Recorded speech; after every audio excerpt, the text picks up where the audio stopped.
नमस्कार प्यारे विद्यार्थियों, आप सभी का संकल्प क्लासेज के ऑनलाइन प्लेटफॉर्म पर हार्दिक स्वागत, अभिनंदन। मैं देवीदान चारण। प्रिय विद्यार्थियों, आज हम पढ़ेंगे संख्या पत्ती के अंदर जो हमने आज दिन तक पढ़ा है उसके ऊपर हम प्रैक्टिस करेंगे। PYQ भी साथ में मैंने लगाया है, जो रीट फर्स्ट लेवल या फिर आरटेट हुआ था उस समय जो भी हमारा संख्या पत्ती चैप्टर से क्वेश्चन पूछे गए हैं, जो भी रीट हुई है या जो भी आरटेट हुए हैं, उसमें संख्या पत्ती से किस किस लेवल के क्वेश्चन पूछे गए हैं उन पर चर्चा करेंगे। बिल्कुल बेसिक क्वेश्चन है आज की क्लास के अंदर, और साथ साथ में मैंने जो भी पढ़ाया है आपको आज दिन तक उसके ऊपर भी हम चर्चा करेंगे जो पिछले सप्ताह हमने पढ़ा था। आइए प्यारे विद्यार्थियों, आज की क्लास का पहला क्वेश्चन आपके सामने बहुत ही प्यारा सा क्वेश्चन है कि संपूर्ण संख्या पत्ती में 3 अंकों वाली संख्याएं कितनी हैं। टोटल नंबर सिस्टम की बात करें तो संपूर्ण संख्या पत्ती में 3 अंकों की संख्या बतानी है। बताइए विद्यार्थियों की 3 अंकों की कुल संख्याएं कितनी होती हैं। विद्यार्थियों, 3 अंकों की कुल संख्याएं क्या 700 है, 900 है, 950 या 1000? फटाफट कमेंट करने, आज तो आपको सेकंडों में आंसर आने चाहिए। संपूर्ण संख्या पत्ती में 3 अंकों की कुल कितनी संख्या है? मैंने बताया था, नोट डालकर लिखवाया था कि संपूर्ण संख्या पत्ती में, संपूर्ण संख्या पत्ती के अंदर क्या क्या होता था विद्यार्थियों। तो आपने कहा था कि संपूर्ण संख्या पत्ती में 1 अंक की कुल संख्या है, एक अंक की कुल संख्या 9 थी। 1 अंक की कुल संख्या कितनी थी? 9 थी। जबकि 2 अंकों की कुल संख्या कितनी थी? 90 थी। उसी प्रकार 3 अंकों की कुल संख्या कितनी थी? 900 थी। उसी प्रकार 4 अंकों की कुल संख्या कितनी थी? 9000 थी। उसी प्रकार 5 अंकों की कुल संख्या कितनी थी? 90,000 थी। ये क्रम लगातार चलता रहता है। तो संपूर्ण संख्या पत्ती में 3 अंकों की संख्याएं टोटल कितनी है? आप कहेंगे सर 900 है। 3 अंकों की टोटल संख्या कितनी है? 900 है।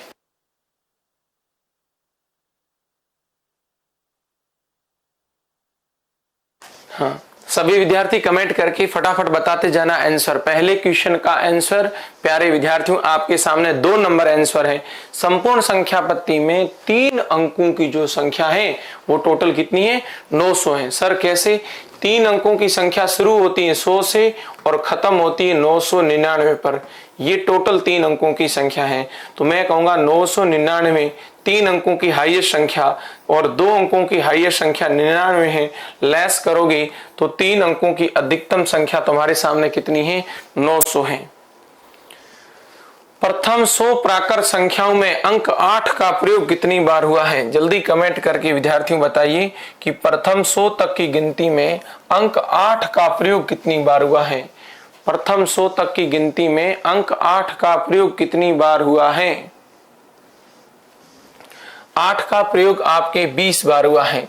मैंने ये लिखवाया था कि 100 तक गिनती में, 100 तक की गिनती में, प्रथम 100 तक गिनती में, प्रथम 100 तक गिनती में क्या क्या होता है समझने की कोशिश करो। प्रथम 100 तक गिनती में सबसे पहले अंक 1 का प्रयोग, अंक 1 का प्रयोग मैंने लिखवाया था कितनी बार? 21 बार। अंक 1 का प्रयोग 21 बार, 0 का प्रयोग 11 बार। ये सिर्फ 100 तक की बातें थी। 0 का प्रयोग 11 बार और शेष प्रत्येक अंक 20-20 बार आया है। शेष प्रत्येक अंक 20-20 बार आया है। कितनी बार आया है? 20-20 बार आया है। तो विद्यार्थियों हमारा आंसर 20, बोलो कितना होगा? 20 हमारा आंसर होगा।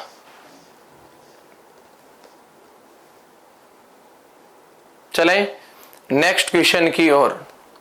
लीजिए तीसरा क्वेश्चन।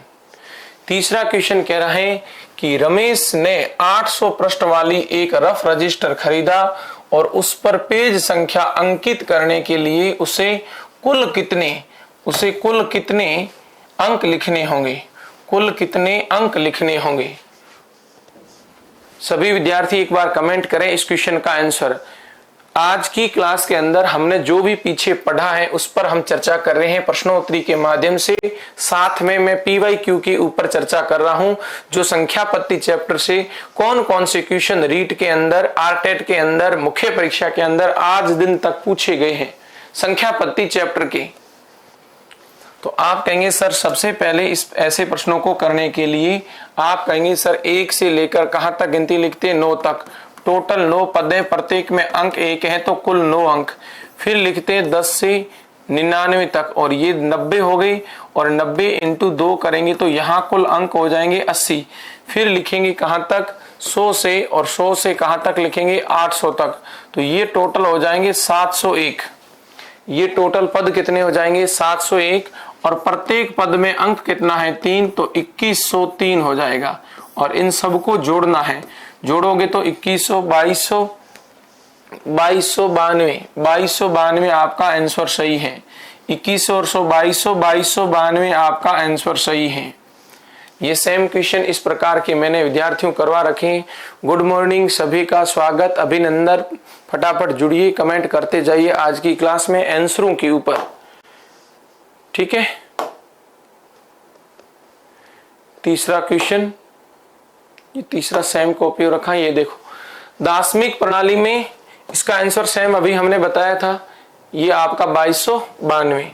नेक्स्ट देखो, दार्शनिक प्रणाली में कुल कितने अंकों का समावेश है। दार्शनिक प्रणाली में कुल कितने अंकों का समावेश है, फटाफट कमेंट करो। 10, 20, 12 या 8।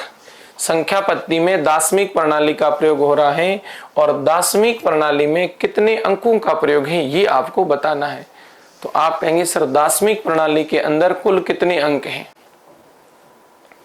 दार्शनिक प्रणाली में कुल कितने अंकों का प्रयोग किया गया है, कमेंट करो फटाफट। देखो दार्शनिक प्रणाली में 10 अंकों का प्रयोग किया गया है। वो कौन कौन से हैं, 0 से लेकर 0, 1, 2, 3, 4, 5, 6, 7, 8 और 9। ये आपकी दार्शनिक प्रणाली के अंदर बातें बता रखी हैं। आगे समझ में विद्यार्थियों, ठीक है। ये दार्शनिक प्रणाली में 10 अंकों का प्रयोग हुआ है।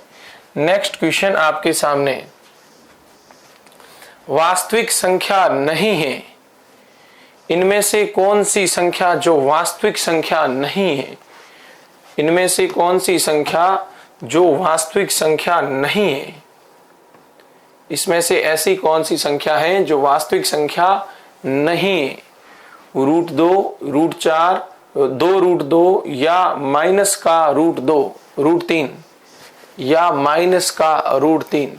कमेंट करो, बताओ कौन सी संख्या वास्तविक संख्या विद्यार्थियों नहीं है, वास्तविक संख्या नहीं है।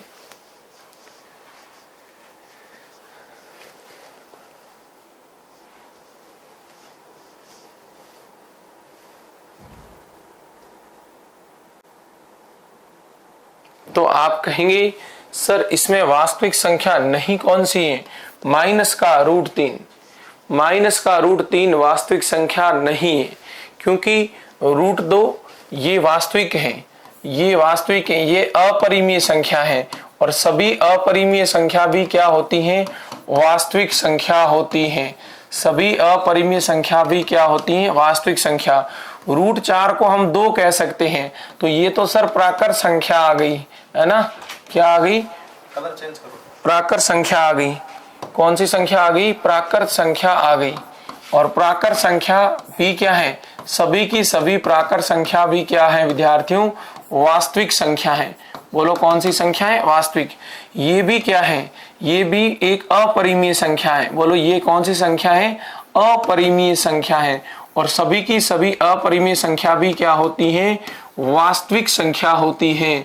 तो पीछे बची कौन सी, ये जो है ये √3 माइनस का, ये काल्पनिक संख्या है। बोलो कौन सी संख्या है, काल्पनिक संख्या है, या इसको कहते हैं अवास्तविक संख्या।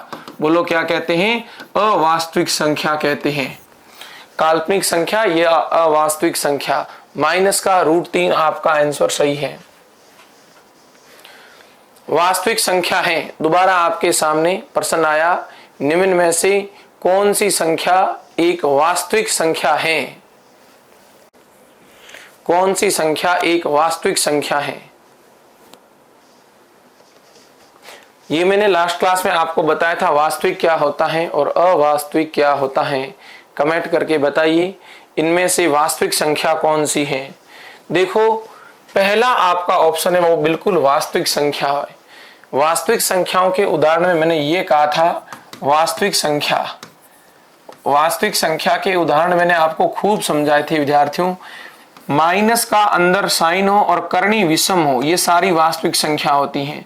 माइनस का अंदर साइन हो और करनी विषम हो तो ये वास्तविक संख्या होगी। क्या होगी? वास्तविक संख्या होगी। ये सारी मैं वास्तविक संख्या के उदाहरण दे रहा हूं, ठीक है। 15 भी वास्तविक संख्या है, 16 भी वास्तविक संख्या है, 4 भी वास्तविक संख्या है, √2 भी वास्तविक संख्या है, 36 भी वास्तविक संख्या है, पाई भी एक वास्तविक संख्या है, 2√2 भी क्या है? एक वास्तविक संख्या है। ये सारे उदाहरण वास्तविक संख्याओं की हैं। लेकिन अवास्तविक किसे कहते हैं या काल्पनिक किसे कहते हैं? काल्पनिक या अवास्तविक, काल्पनिक या अवास्तविक। तो आप कहेंगे सर करनी सम हो, तो करनी क्या हो?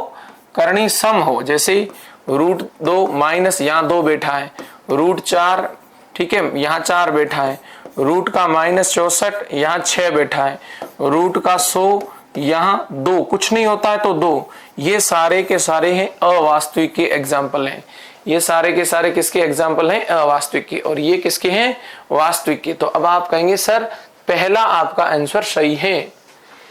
फिर एक प्रश्न आया, इनमें से कौन सी संख्या काल्पनिक संख्या है? √8 या √16 या माइनस का √7 या करनी 5 रूट में -5। तो आप कहेंगे सर ये तो वास्तविक संख्या है। क्यों? क्योंकि √8 है, वास्तविक संख्या है, अपरिमेय संख्या है। ये परिमेय संख्या है। इसका उत्तर आता है 2√2 और 2√2 ये अपरिमेय है। बोलो क्या है? ये संख्या जो थी अपरिमेय है। अपरिमेय संख्या क्या होती है? हमेशा ध्यान रखना, वास्तविक संख्या होती है। मैंने वास्तविक संख्या के परिवार में विद्यार्थियों बताया था, प्राकृत, पूर्ण, पूर्णांक, परिमेय, अपरिमेय, ये सारा का सारा परिवार जो था वो किसका था? वास्तविक का था। समझना। √16, सर √16 का मतलब तो 4 होता है। देखो √16 का मीनिंग क्या होता है? 4। √9 का मीनिंग क्या होता है? 3। √25 का मीनिंग क्या होता है? 5। सर 4, ये तो एक प्राकृत संख्या है, ये एक पूर्ण संख्या है। तो ये जो संख्या 4 है ये एक प्राकृत संख्या बनी। और प्राकृत संख्याएं सभी की सभी क्या होती हैं? वास्तविक संख्या होती हैं। बोलो क्या होती हैं? वास्तविक संख्या होती हैं। माइनस का √3 ये सर काल्पनिक है। ये कौन सी संख्या है? काल्पनिक संख्या है। ये आपकी काल्पनिक संख्या है, ठीक है। या इसको क्या कहते हैं? अवास्तविक। इसको क्या कहते हैं? अवास्तविक। क्यों? क्योंकि यहाँ करनी जो आई है ये करनी सम है। यहाँ पर जब कुछ करनी नहीं होती ना तो करनी 2 है, लेकिन यहाँ करनी 5 है, तो ये भी वास्तविक संख्या है। बोलो क्या है? ये भी वास्तविक संख्या है। करनी विषम पर वास्तविक संख्या होती है। क्यों? क्योंकि माइनस माइनस को 3 बार गुणा करोगे तो माइनस आएगा, माइनस माइनस माइनस माइनस को 5 बार गुणा करोगे तो माइनस आएगा, 7 बार गुणा करोगे तो माइनस का रहेगा। लेकिन माइनस के साइन को हम कहीं 2 बार गुणा करते तो हमेशा प्लस आता है।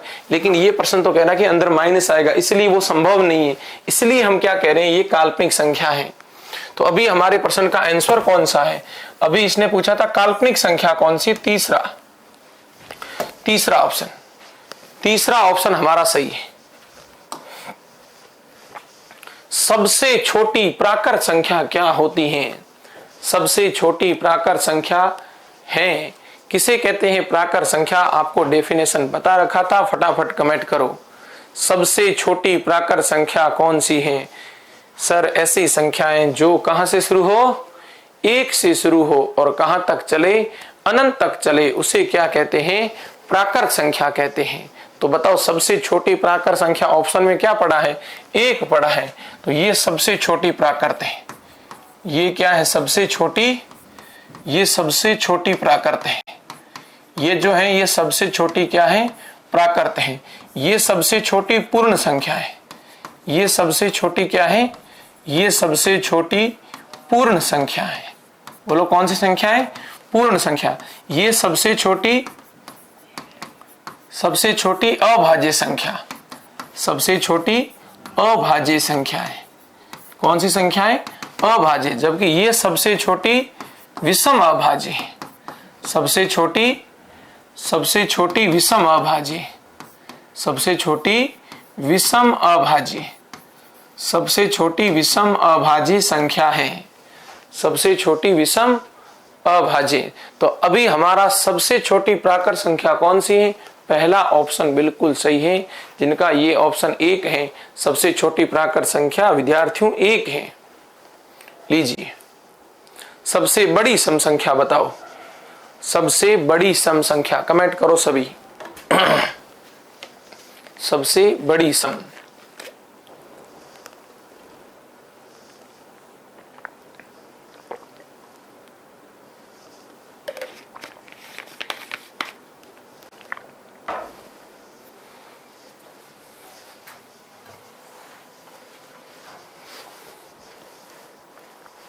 बताइए जल्दी।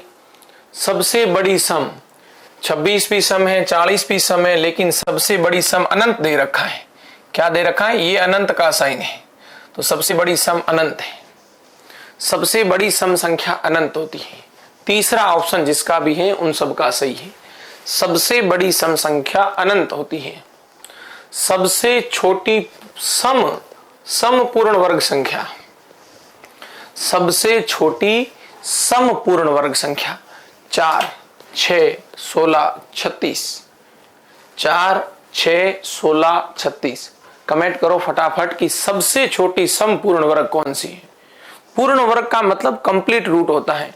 जैसे 1 का वर्ग 1, 2 का वर्ग 4, 3 का वर्ग 9, तो 1 अपने आप में पूर्ण वर्ग है, 4 अपने आप में पूर्ण वर्ग है, 9 अपने आप में पूर्ण वर्ग है, कंप्लीट स्क्वायर। 16 अपने आप में कंप्लीट स्क्वायर है, 25 अपने आप में कंप्लीट स्क्वायर है, 36 अपने आप में कंप्लीट स्क्वायर है। तो हमें कहा है कि सम पूर्ण वर्ग संख्या कौन सी है?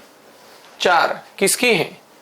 बोलो। 2 की है। 2 का स्क्वायर कितना होता है? 4 होता है। तो सबसे छोटी पूर्ण वर्ग संख्या आपकी 4 है। सबसे छोटी सम पूर्ण वर्ग संख्या क्या लिखा है? सम पूर्ण वर्ग है, लेकिन सबसे छोटी पूर्ण वर्ग 1 है। प्राकृत की बात करें तो प्रश्न में कहे ना कि सबसे छोटी पूर्ण वर्ग कौन सी संख्या होती, तो हमेशा 1 होती है, लेकिन बात सम की करें तो इसमें सम ऑप्शन में से सबसे छोटी कौन सी? 4 है। ऑप्शन के अकॉर्डिंग बताना, हमें 4 ऑप्शन है, उस ऑप्शन में हमारा उत्तर है या नहीं है, उसी आधार पर बताना है। नेक्स्ट, सबसे छोटी विषम पूर्ण वर्ग संख्या कौन सी है? सबसे छोटी विषम पूर्ण वर्ग संख्या आपके सामने 4 ऑप्शन 25, 9, 3, 1।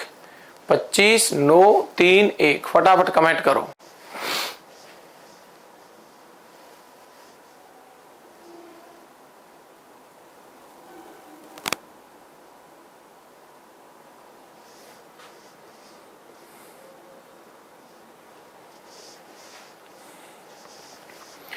कोई बात नहीं, आप जिनका ऑप्शन लेना वो ऑप्शन बताते रहो। पहले इसका उत्तर, जैसे 1 नंबर ऑप्शन है तो 1 लिखो, 2 लिखो, 3 लिखो, 4 लिखो। अनंत लिखने की जरूरत नहीं है आपको।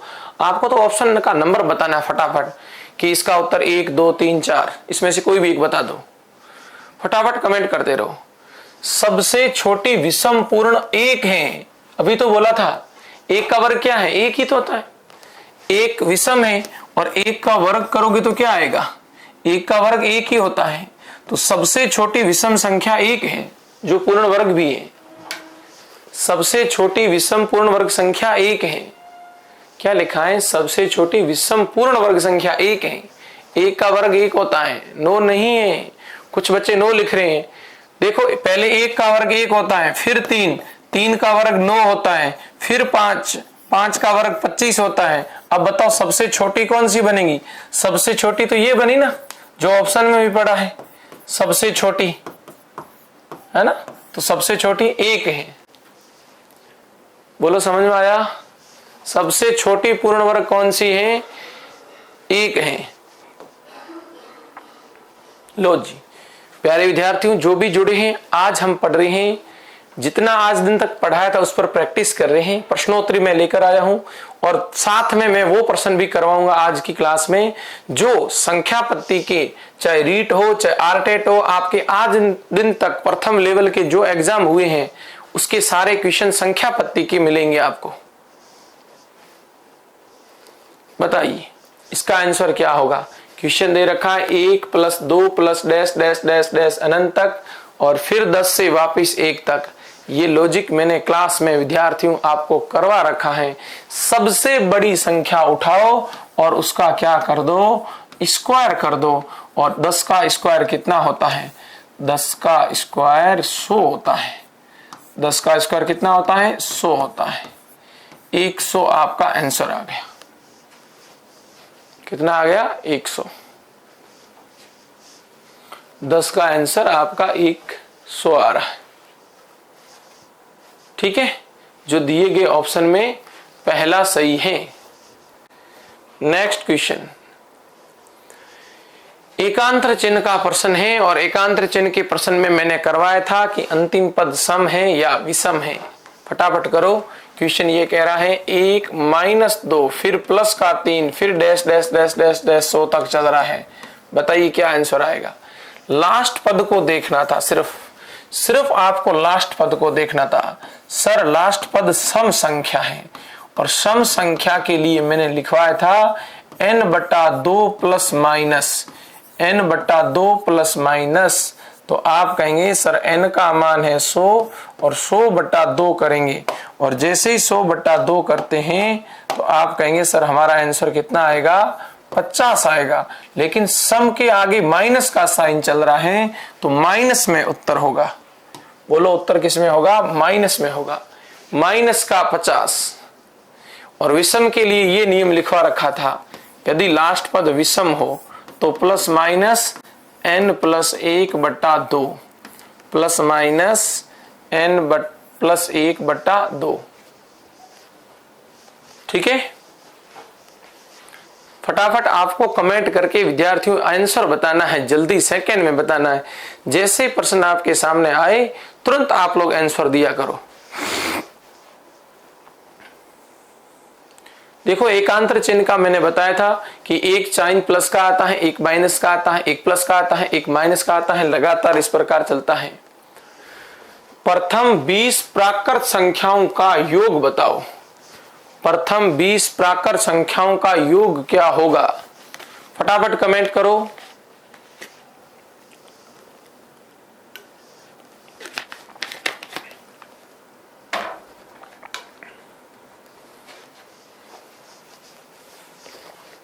प्रथम 20 प्राकृत संख्याओं का योग क्या होगा?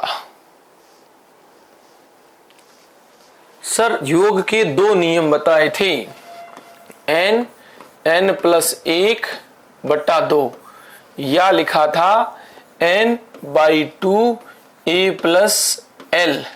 20 संख्या है तो लिखेंगे 20, 20 में 1 जोड़ेंगे 21 बटा आएगा 2। अब भाग देंगे इसमें तो आप कहेंगे सर 2 का भाग कितनी बार? 10 बार। 10 × 21 कितना होता है? 210। कितना होता है? 210। इधर ध्यान दें, समझने की कोशिश करें विद्यार्थियों। दोबारा मैंने कहा यहाँ n का मान कितना? 20, 20/2। पहली प्राकृत 1 और लास्ट प्राकृत है 20। अब 2 का भाग इसमें बोलोगे तो कितनी बार जाएगा? 10 बार। 10 × 21 और हमारा आंसर कितना? 210। चाहे आप ये मेथड लगाओ चाहे आप ये मेथड लगाओ, आंसर 210 जो पहला ऑप्शन है वो बिल्कुल आपका सत्य है। प्रथम 20 विषम संख्याओं का योग क्या होगा? प्रथम 20 विषम संख्याओं का योग क्या होगा? फटाफट कमेंट करो, जल्दी कमेंट कीजिए।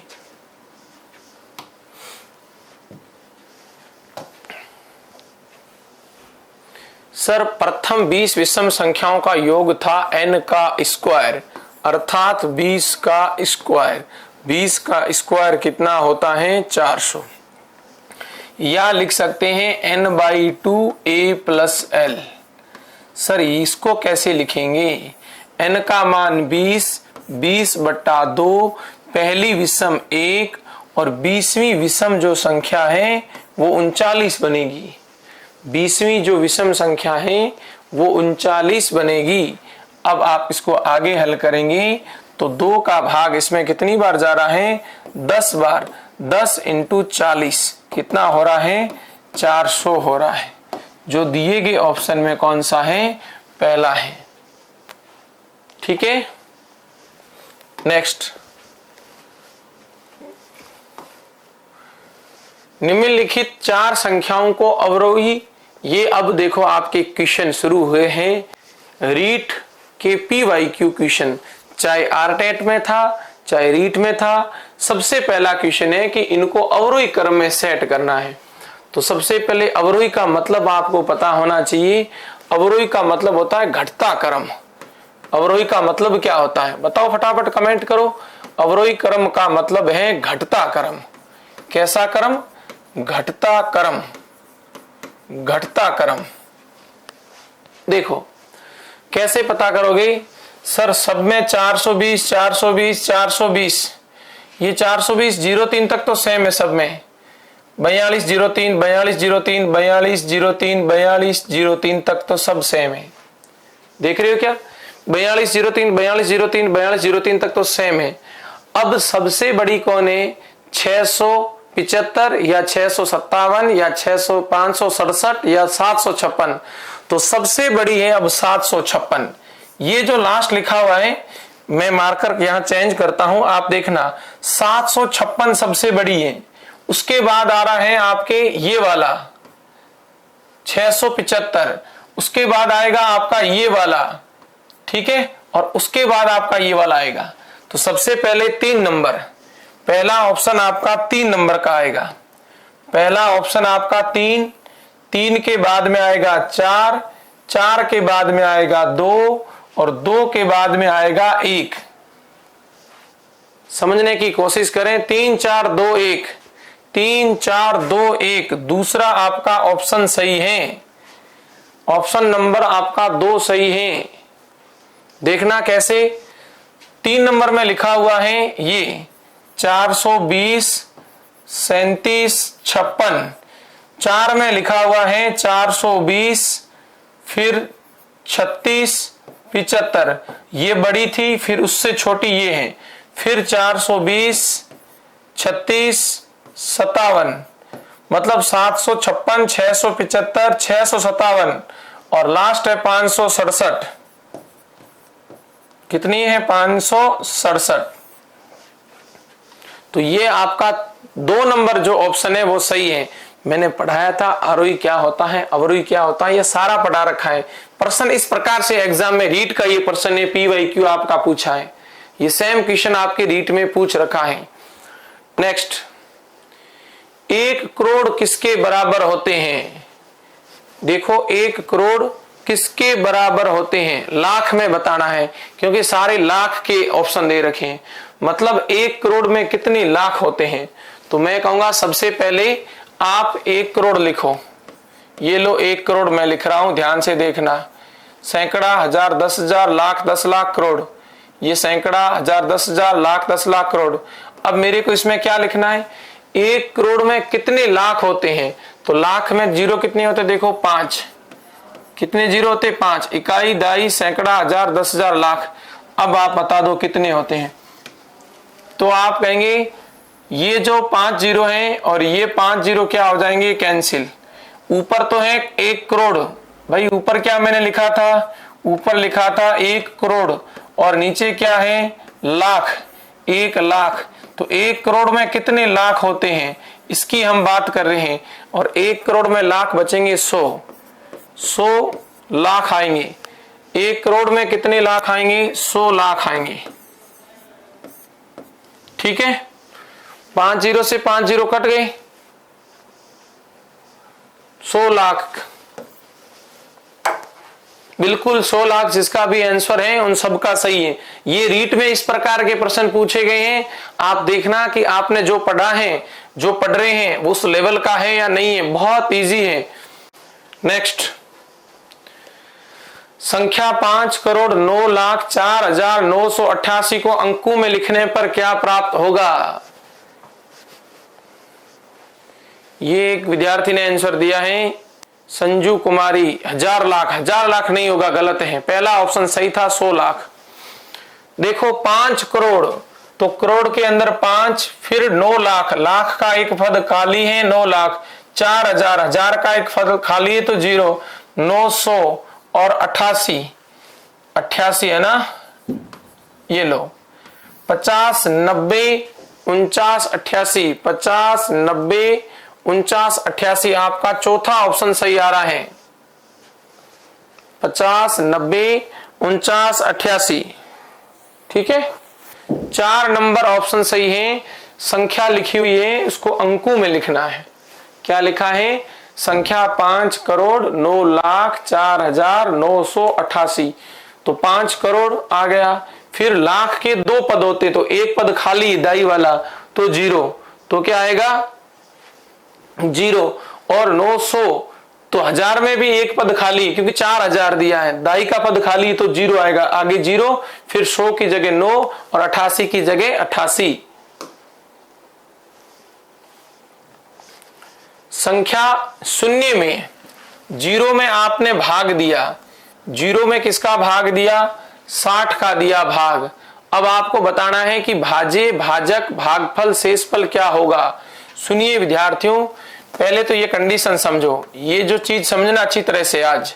इसको कहते हैं भाजक, इसको क्या कहते हैं? भाजक। अंदर जो संख्या होती है उसको क्या कहते हैं?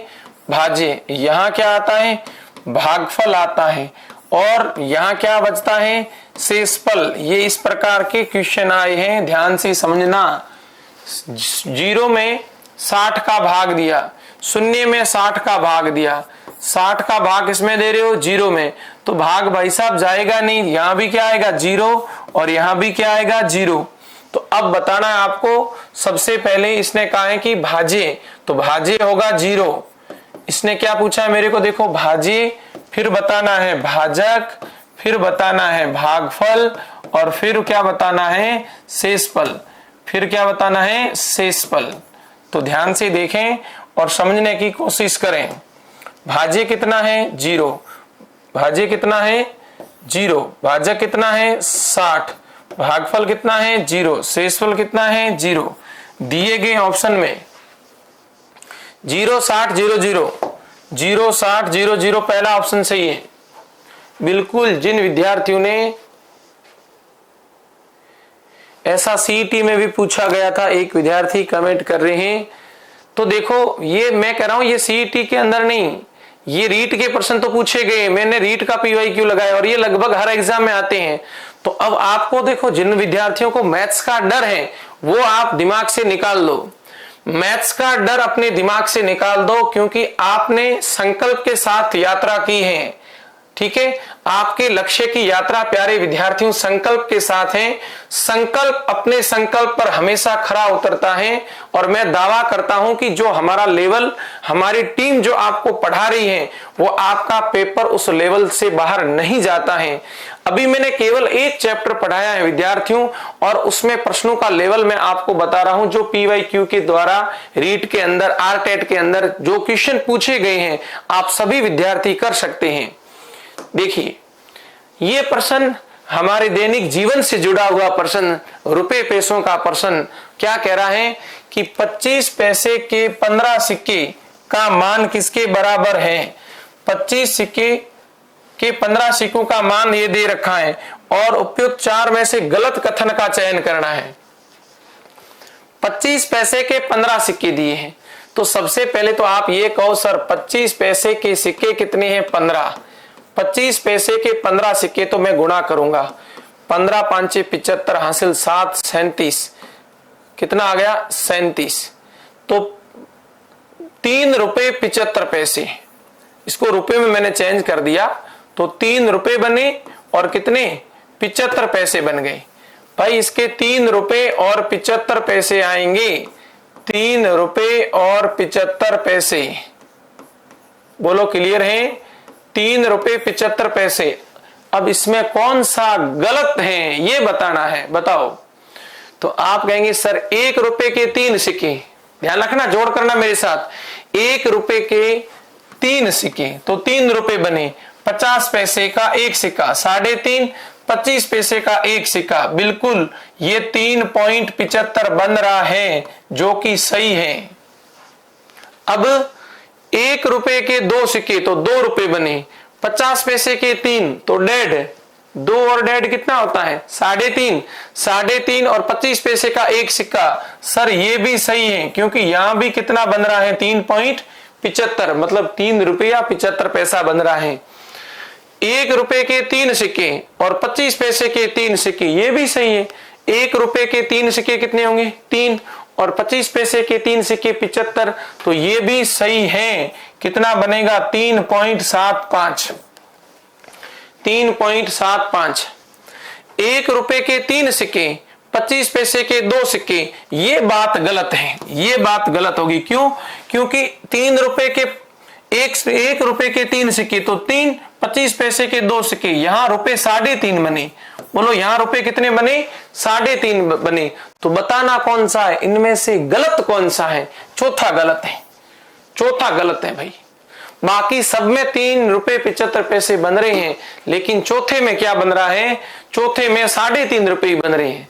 चौथे में 3.5 रुपए ही बन रहे हैं।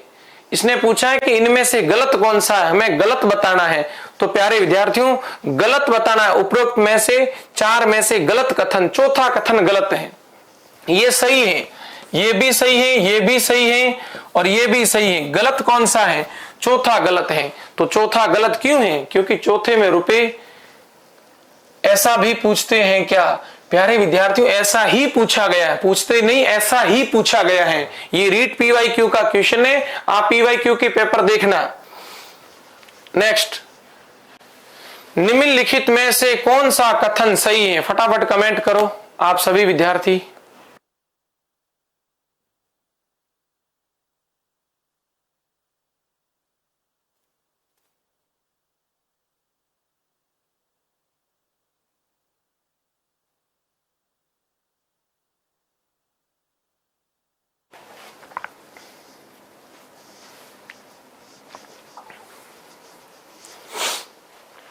निम्नलिखित में से कौन सा कथन सही है? एक अभाज्य संख्या नहीं है, एक अभाज्य संख्या है, ये बात गलत है। एक संयुक्त संख्या है, ये बात गलत है। 2 अभाज्य संख्या नहीं है, ये बात गलत है। पहली बात सिर्फ सही है, केवल पहली बात सही है। एक अभाज्य संख्या नहीं है बिल्कुल। लेकिन दूसरी बात तो ये कह रहा है कि एक अभाज्य संख्या नहीं होती है, ये बात गलत है। एक संयुक्त संख्या भी नहीं होती है, ये भी बात गलत है। ये कह रहा है कि 2 अभाज्य संख्या नहीं है, जबकि 2 अभाज्य संख्या होती है। तो इसमें सही कौन सा है? केवल पहला सही है, केवल पहला सही है। ध्यान दें, जो भी विद्यार्थी आंसर दे रहे हैं, देखो एक जो है ना, एक न तो भाज्य है, एक न तो भाज्य है और एक न है तो अभाज्य है। ठीक है, इस बात का ध्यान रखना। तो सही है बिल्कुल, एक अभाज्य संख्या नहीं है, बिल्कुल नहीं है। लेकिन ये कह रहा है कि एक अभाज्य संख्या है, तो ये गलत बात कह रहा है। एक संयुक्त संख्या है, संयुक्त संख्या का मतलब भाज्य संख्या, संयुक्त संख्या का मतलब भाज्य संख्या, तो ये भी बात गलत है। ये कह रहा है कि 2 अभाज्य संख्या नहीं है, जबकि 2 अभाज्य संख्या है। 2 क्या है? एकमात्र सम अभाज्य, एकमात्र सम अभाज्य। और सबसे छोटी अभाज्य संख्या भी 2 है। सबसे छोटी अभाज्य कौन सी संख्या? 2। सबसे छोटी अभाज्य भी है। तो आप कहेंगे सर हमें तो बताना था सत्य कथन, और सत्य कथन कौन सा है? पहला। सत्य कथन पहला है। ये लो अभाज्य गुणनखंड, हमने कल या परसों की क्लास में अभाज्य गुणनखंड पढ़े थे। 720 के अभाज्य गुणनखंड बताओ कौन कौन से? फटाफट कमेंट करो। 720। हाँ, 2 सम भी हैं और 2 अभाज्य भी हैं। लेकिन ये तो क्या कह रहा है, आप यहां पढ़ो ना, 2 अभाज्य संख्या नहीं है, ये तो नहीं का कह रहा है, लेकिन 2 अभाज्य हैं। तो ये बात गलत कर रहा है, हमें सही बात बतानी है। इसमें से सत्य कथन, निम्नलिखित में से कौन सा कथन सही है, सही बताना है। तो ये देखो पहला ही सही है, 2 अभाज्य संख्या नहीं का बोल रहा है, जबकि 2 अभाज्य संख्या है। हमें सत्य कथन का चयन करना है। 720 के अभाज्य गुणनखंड, सर 720 ऐसे लिखते हैं, 2 का भाग देते हैं 360, फिर 2 का भाग 180, फिर 2 का भाग 90, फिर 2 का भाग 45, फिर 3 का भाग 15, फिर 3 का भाग 5, फिर 5 का भाग 1। अब लो 2 कितनी बार आया है? बोलो भाई 2 कितनी बार आया है? 2 आया है 4 बार। 3 आया है 2 बार और 5 आया है 1 बार। तो सत्य कौन सा है? देखो 2 4 बार, कहाँ है 2 4 बार? 3 2 बार, ये रहा 2 आपके सामने 4 बार, 3 2 बार और 5 1 बार। लास्ट वाला सही है, लास्ट वाला विद्यार्थियों सही है। अभाज्य गुणनखंड आने चाहिए। बोलो क्या आने चाहिए आपको? अभाज्य गुणनखंड आने चाहिए। बहुत ही इजी है। नेक्स्ट,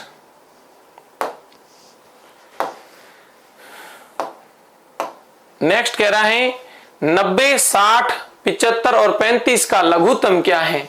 हालांकि एलसीएम एचसीएम अभी तक हमारा नहीं हुआ है, फिर भी पीवाईक्यू के क्वेश्चन में एक एलसीएम एचसीएम का क्वेश्चन भी आपके सामने आ गया है।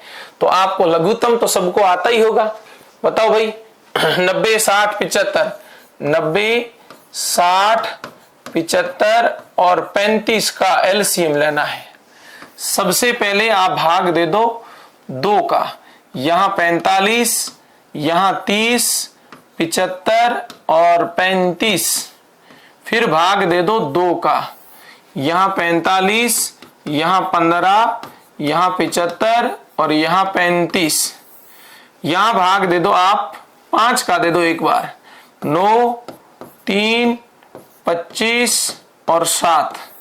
फिर 5 का भाग दे दो तो 9 में नहीं जाएगा, 3 में नहीं जाएगा, यहां 5 आएगा, यहां 7।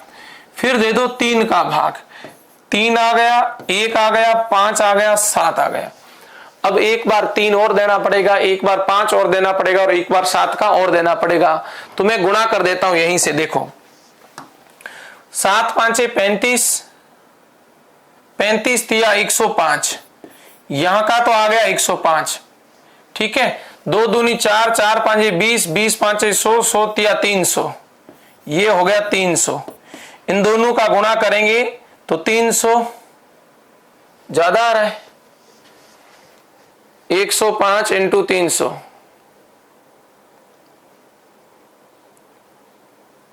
ऑप्शन में भी नहीं इतना तो भाई। दोबारा चेक कर लो संख्या कौन कौन सी थी, दोबारा ध्यान से देखें। संख्या है 90 60 75 और 35। यहां देखना, यहां लिख रहा हूं 90 है, 60 है, 75 है और 35 है। सबसे पहले मैंने भाग दे दिया 5 का, 5 का भाग इसमें जाता है 18 5 90, 5 का भाग इसमें जाता है 12 5 60, 5 का भाग इसमें जाता है 15 5 75 और इसमें जाता है 7 बार। अब फिर 5 का भाग दोगी तो आप कहेंगे सर 5 का भाग इसमें कितनी बार गया? ठीक है, 5 का भाग इसमें तो नहीं जा रहा है, इसमें आ गया 12, इसमें कितनी बार गया? 3 और इसमें कितनी बार गया? 7। हाँ यही गलती की थी, वहां 5 2 बार लिखा था। बोलो 5 कितनी बार लिखा था? 2 बार लिख लिया था, 3 बार आ गया था। अब सही है एकदम। 2 का भाग लगा दो, 2 का भाग 9 बार, 2 का भाग 6 बार, इसमें भाग गया नहीं, इसमें गया नहीं, ठीक है। अब फिर आप दे दो 2 का भाग, 9 में गया नहीं, इसमें गया 3 बार, यहां आया 3, यहां आया 7। फिर दे दो 3 का, 3 का दोगे तो यहां आएगा 3, यहां 1 1 और 7, 7 या 21, ये भी दे दो ना। अब 3 का एक बार और दे दो, 1 1 1 और 7, फिर 7 का दे दो। अब इसको गुणा करो, 25 2 दूनी 4, 25 चौका 100, 100 तिया 300, 300 तिया 900, 900 साते 6300 उत्तर आएगा। 6300 उत्तर आ रहा है। देखो गुणा करो, 5 इंटू 5 25, 25 चौका 100, 100 तिया 300, 300 को 3 से गुणा करोगे तो 900, 900 साता 6300। इनको गुणा करना है 5 into 5, 2 into 2 into 3 into 3 into 7। तो देखते जाओ विद्यार्थियों, 25 25 ये आ गया, 5 इंटू 5 25, 25 दूनी 50, 50 दूनी 100, यहां तक का हुआ 100, 100 इंटू 3 इंटू 3 9 और इंटू 7, तो ये हो गया 100 इंटू 9 900, 900 इंटू 7 6300 होता है। कितना होता है? 6300 होता है। जो दिए गए ऑप्शन में कौन सा है? दूसरा बिल्कुल सही है जो दिए गए ऑप्शन में है। निम्नलिखित में 4 संख्याएं दे रखी है, अंक 5 का स्थानीय मान मैंने आपको पढ़ा रखा है, स्थानीय मान, जातीय मान, विस्तारित रूप। अब इसमें संख्याएं दे रखी है, सब में 5 का स्थानीय मान। तो देखो इसमें 5 यहाँ है, तो इस 5 का स्थानीय मान आएगा 5000, इसमें 5 का स्थानीय मान आएगा 500, इसमें 5 का स्थानीय मान आएगा 50 और इसमें स्थानीय मान आएगा 5। देख लो कौन सा ऑप्शन है। इसमें 5 का स्थानीय मान 5000, 500, 50, 5। पहला ऑप्शन बिल्कुल सही है।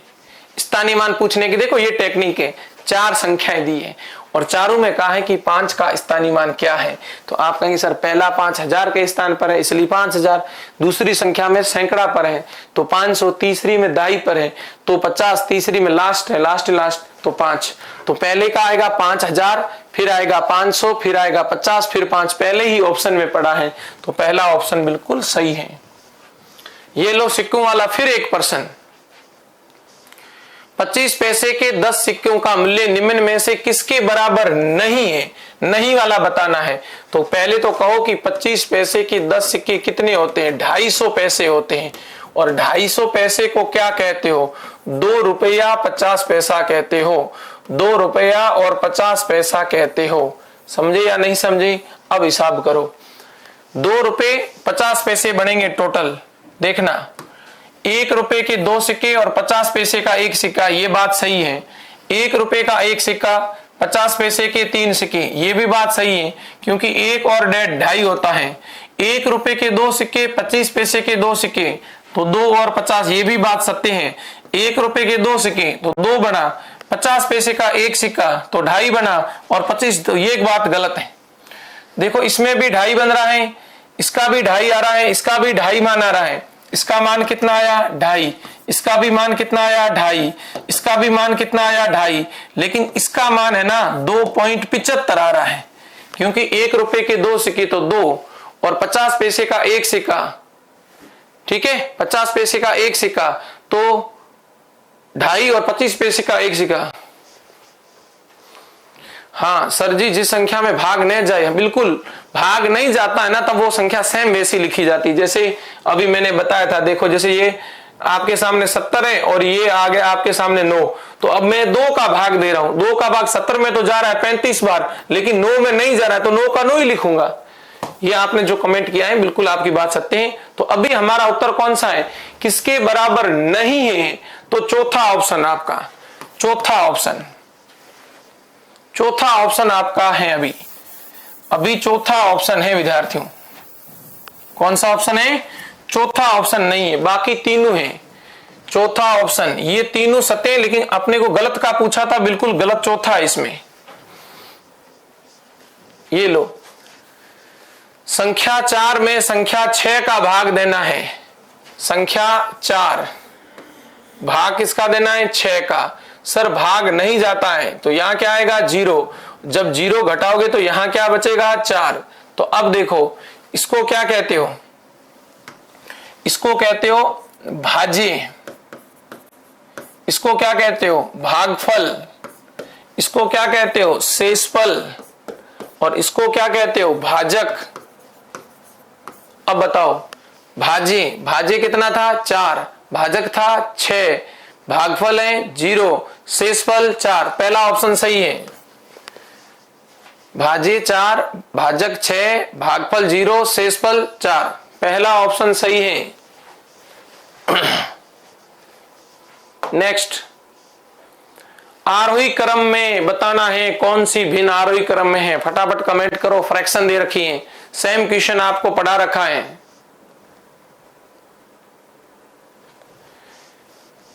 ठीक है, देखो पीछे वाला क्वेश्चन ये कहना चाहता है कि जैसे देखो संख्या 4 में 4 के अंदर आप भाग देना चाहते हो 6 का, 6 का भाग 4 में देना चाहते हो, तो क्या भाई 6 का भाग 4 में जाएगा? 6 का भाग क्या 4 में जाता है क्या? भाग नहीं जाता है। भाग नहीं जाता है तो मैंने कहा भाग जाएगा नहीं 0 बार। जब 0 को 6 से गुणा करोगे तो 0, और जब 0 इधर घटाओगे तो यहां कितना रहेगा 4। ऐसा सेम प्रश्न एक पहले भी आ रखा था और ये सेम प्रश्न दोबारा दूसरी रीट की परीक्षा में भी आया है। तो आप कहेंगे सर ये क्या है, ये शेषफल होता है, ये क्या होता है, ये भागफल होता है, ये क्या होता है, ये भाजक होता है जिसका भाग देते हैं, और इसको क्या बोलते हैं, इसको भाज्य बोलते हैं। इसको क्या बोलते हैं, भाज्य। ठीक है। अब इसने पूछा सबसे पहले भाज्य, तो मैं कहूंगा भाज्य 4 है, भाजक भाजक 6 है, भागफल भागफल आपका 0 है, शेषफल 4 है। आरोही क्रम में बताओ फटाफट।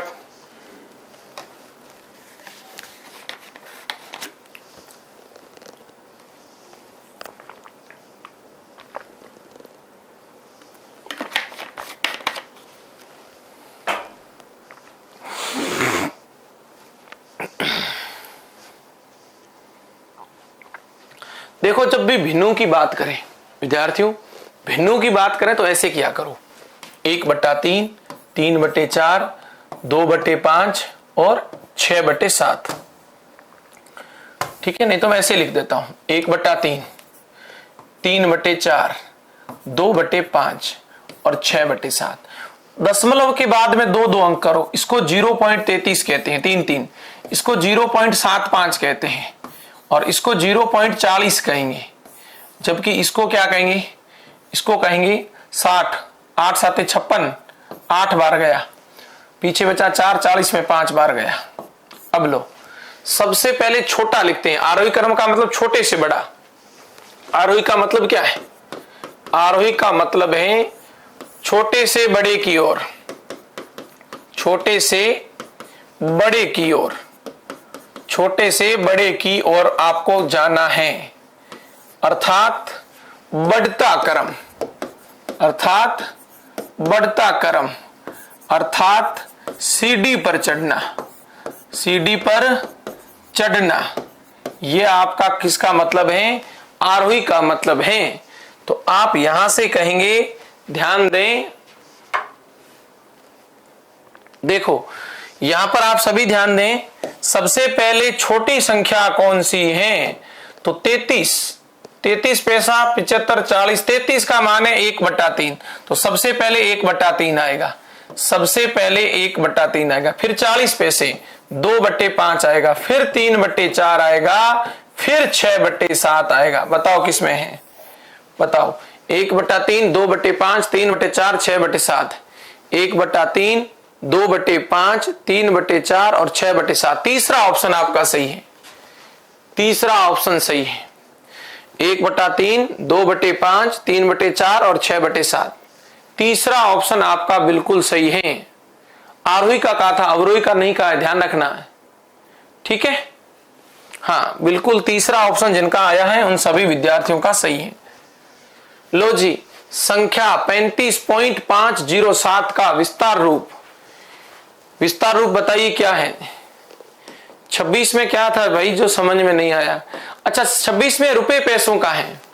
26 में तो 25 पैसे के आपके पास 10 सिक्के हैं, मतलब आपके पास 250 पैसे हैं, अर्थात 2 रुपए 50 पैसे हैं।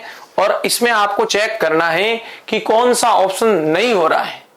तो ये 3 ऑप्शन तो 2.5 रुपए बन रहे हैं, पहला भी बन रहा था, दूसरा भी बन रहा है, तीसरा भी बन रहा है, लेकिन चौथे ऑप्शन में 2 रुपए 75 पैसे बन रहे हैं, इसलिए मैं गलत कह रहा हूं ये, ठीक है। इसलिए तो हमने कहा था कि चौथा ऑप्शन गलत है। लीजिए फटाफट, संख्या 35.507, 35.507 का विस्तार रूप क्या है? दशमलव का विस्तार रूप मैंने कहा था आपको 35.507। सुनिए विद्यार्थियों, 3 का विस्तार रूप होता है 30, 35.507, 3 का विस्तारित रूप 30, 5 का विस्तारित रूप 5, पॉइंट के बाद में 5 तो नीचे 1 0 लगेगा 10, 0 का विस्तारित रूप 0 ही होता है। फिर 7 आया, 7 के नीचे अंक 1 के साथ 3 0, ये विस्तारित रूप बताया था पॉइंटों वाला। 3 का 30, 5 का 5, 5/10 और 7/1000। दिए गए ऑप्शन में कौन सा है? 30, 5, 5/10, 7/1000। तीसरा ऑप्शन विद्यार्थियों सही है। 3 नंबर आपका आंसर बिल्कुल सत्य है।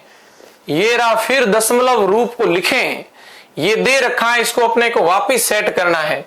तो अपन यहां ध्यान रखना, सबसे पहले देखो अभी वाला जो प्रश्न है वही है, 90 + 9 ये तो हो गए 99, 90 + 9 ये कितने हो गए? 99।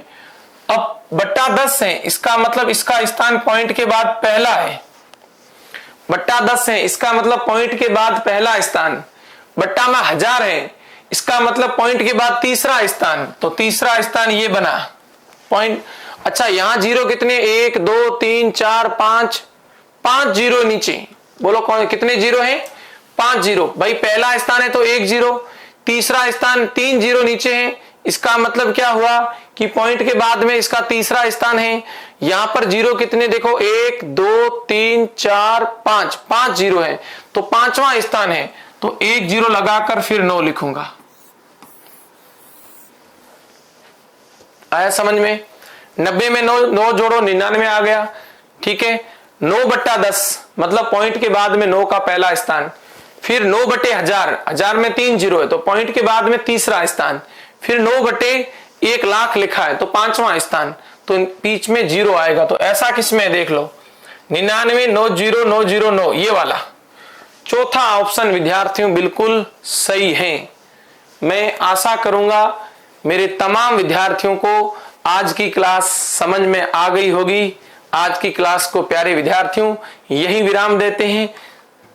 आज हमने पढ़ा है जो संख्या पत्ती के अंदर जितना मैंने पढ़ाया था लगभग मैंने उस टाइप के क्वेश्चन लिए, साथ में मैंने वो भी 10-15 क्वेश्चन लिए थे जो रीट पिछली में, उससे पिछली रीट में, आरटेट में, मुख्य परीक्षा में जो संख्या पत्ती चैप्टर से पूछे गए प्रश्न है, बहुत ही इजी प्रश्न है। आप सभी विद्यार्थियों को इतना कॉन्फिडेंस हो गया होगा कि मैथ सबसे इजी पूछी जा रही है।